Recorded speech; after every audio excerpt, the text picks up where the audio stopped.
Good morning, everyone. West Ham Minds channel. Yeah, it's Monday morning. Final word show. Yeah, this is the one where obviously, yeah, it's the day after the game. Adrenaline has kind of calmed down somewhat, and we're able to reflect on what's gone on, look back, see what other people are saying, see what other information's coming out through the various media outlets, and then it's a good time to kind of just kind of see what thoughts have happened overnight this morning, and kind of just talk about sum up what kind of happened yesterday. And I just want to start off by saying that I've got nothing personal against any player, any manager. I just say it the way it is. I'm very honest. I've got no agenda against anyone. I've got no agenda against David Moyes or any manager before him or any player. Why would I? I love West Ham. I support West Ham. I run the channel. I want us to do well. And I always said football is a simple game. It's about different formations that you like. It's about playing good football, trying to score a goal, and that's it. And obviously I've been angry with the way we, under David Moyes, find it very, very hard, make it very, very difficult for ourselves to buy players in every window. And I always tell you how crucial the modern transfer window system is. It's not a system that I grew up with, as you know. I don't agree with it. It's there.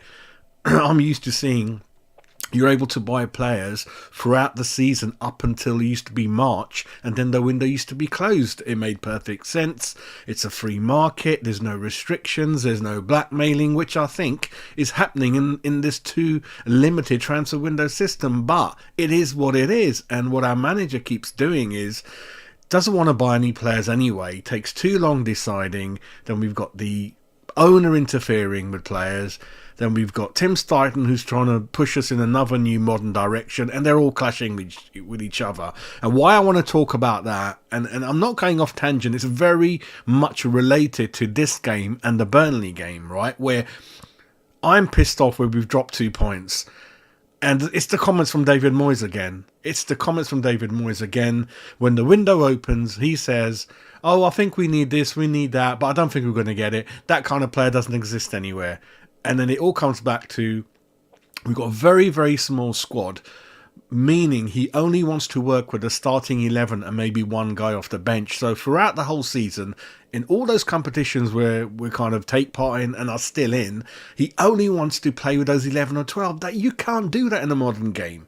You can't do that. You're gonna get players injured. He's been lucky so far. Last couple of years, he hasn't had many players injured, and apart from the one or two. But even then, even when we got one player missing, especially when we just got one striker in the fucking whole squad he wants to play, when he's injured, it goes tits up. It's difficult for the starting 11. Naturally, being human, you want to be rotated, you want to be taken off early. Sometimes in the game, it doesn't look like it's happening like it did yesterday. Look what the Aston Villa manager done. Half time, he knew it ain't happening. He made 2 substitutions at half time, and another 2 10-15 minutes later. He brought on 4 players, and we hadn't done nothing by then. And even then, when Antonio went off, he had no striker of trust he wanted to bring on. The system was good, the lineup was good, it was a wicked first half, but it all went fucking downhill second half because we don't have a striker he trusts and wants to play. And what that means is when Johnson came on for Antonio, we went all downhill. Our formation went out the window. We had no one up front. I don't even know what fucking formation it was. I don't even know what Johnson was meant to be doing second half. And it all fucked up. And then you look at David Moyes' comments, and yeah, he goes, they made a couple of changes. They brought in a couple of quick players in Zaniolo, Diaby. They gave us a problem in the positions they played. We tried to solve it. The game was tight. And he says, that's it. We were kind of... And then interestingly, he says, they were the better team at the time. We couldn't keep the ball. We couldn't go up the pitch. And he said it might seem like we were playing deep, but he said it wasn't by purpose. It was how good Villa were. And that's the thing. I mean, he hasn't got anything to freshen up the team, really. Right? Look at Villa's bench. That's what it's about. We should have... I can't count Danny Ings as a usable sub under David Moyes because he's not going to play 2 up front. Danny Ings is wasted player. right? I don't even look at him as being a sub. It's a joke. Muamba, he's not going to even look at that guy ever again in his life. That's another wasted sub. And what we got, one or two other kids, one or two other defenders. There's fuck all there.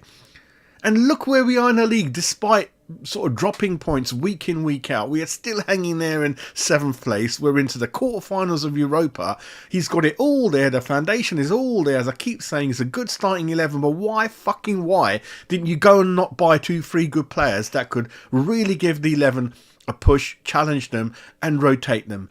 It's a long season. You can see sometimes like Paqueta, he's coming back from an injury. He wants to be taken off 65th minute and rarely does he. Antonio, understand he's coming back and he's 33.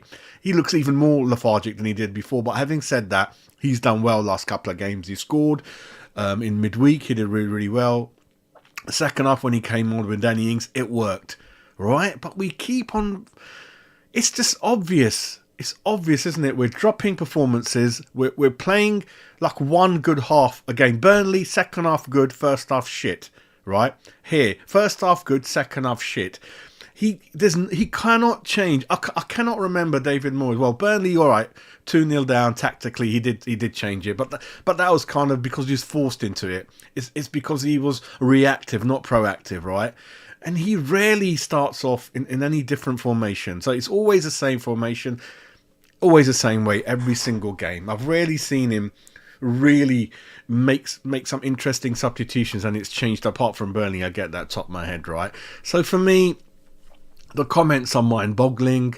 It's always the same with him. He's been in charge 3-4 years. We're sitting good, I get it. We're doing well in Europe, I get it. But he does all the hard things really, really well. Really, really well. Hats off to him. But when you just need a cherry on the cake, you know, you got the board behind you, you got bit of money behind you, you got Tim starting helping you. Just fucking go and buy some players, you cunt. Just buy some players, attacking players, and we'll all love you even more, and there won't be a split fan base anymore.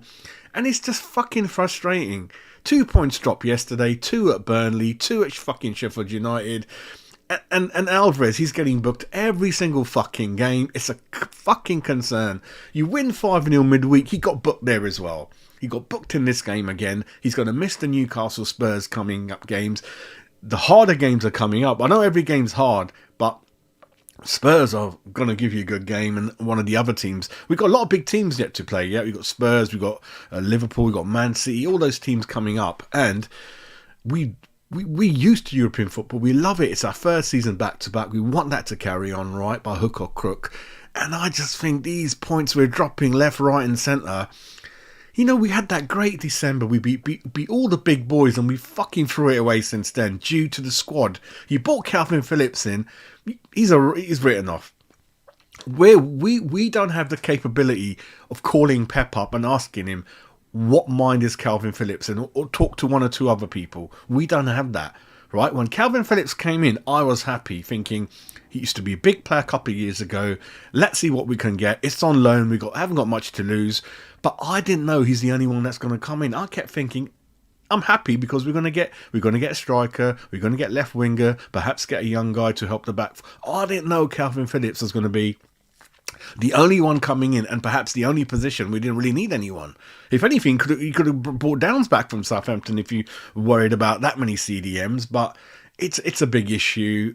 We've still got players we need to get out. I mean, Crezy's going to be moving on. Johnson's going to be moving on. Agurd is just not rated anymore.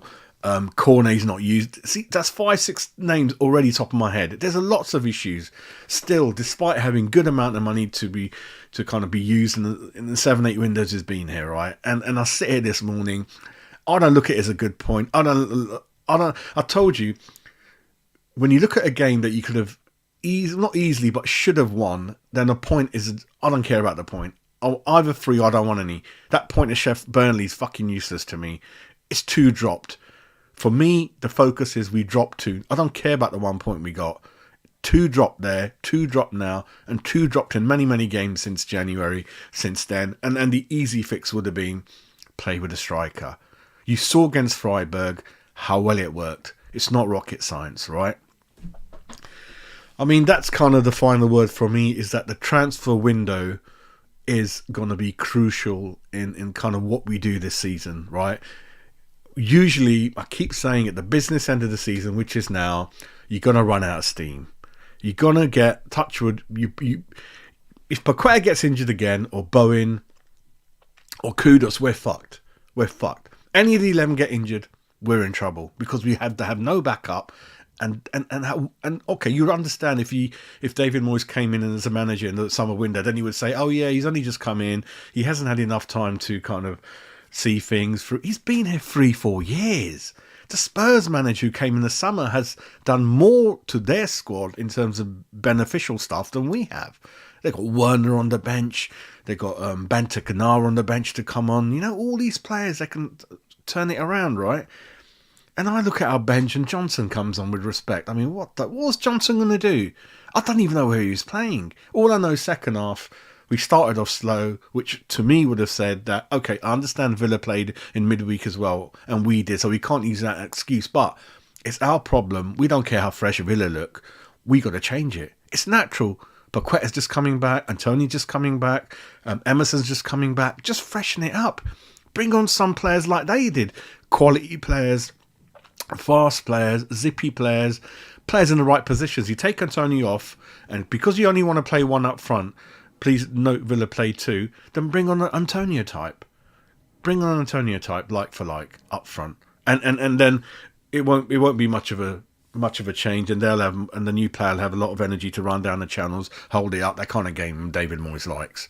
Bowen and Kudos, luckily, because of their prime in terms of age and stamina, they're pretty fresh all game, 90 minutes. They look really, really good. But you got people like Paqueta, Antonio, who are a bit niggly, pick up the odd injury. You need to keep an eye on them, right?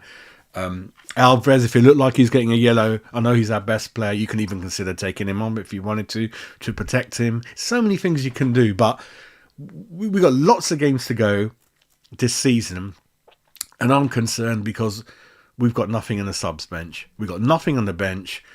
We've got no number 2, no plan B, and if we carry on down this way, we're going to lose a lot of points. And my worry is that we just miss out on Europe, and perhaps, Leverkusen is the only round we kind of get to, really. We've got the ability to do much, much better than that.